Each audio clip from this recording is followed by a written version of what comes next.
So what you can also do is you can go ahead and save and use rename templates inside of Adobe Bridge. So if I were to go around over here onto, let's say for example, on the tools section right here, I can go ahead and utilize the batch rename option. Let me just go around and select out some images right here and then go to batch rename section right here. And over here you can see that right now the preset is default. But what you can also do is, let's say for example, save out a particular rename pattern. Let's say for example, I'm going to go around and say TT channel right here, just like this. So once I go ahead and do that, you can see that I can go ahead and save this out right here. So this is an input and I'm simply going to go around and say TT rename right here, just like this.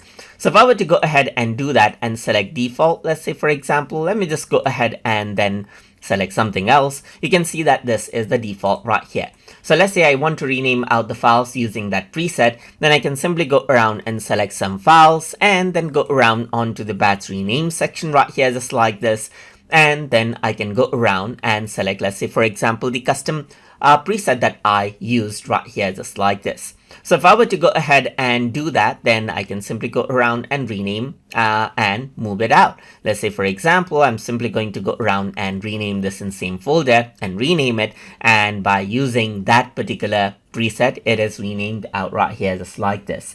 And that is how you can go ahead and save and utilize rename templates inside of Adobe Bridge. So I hope you guys learned something as always. And as always, please like, comment, share, and subscribe.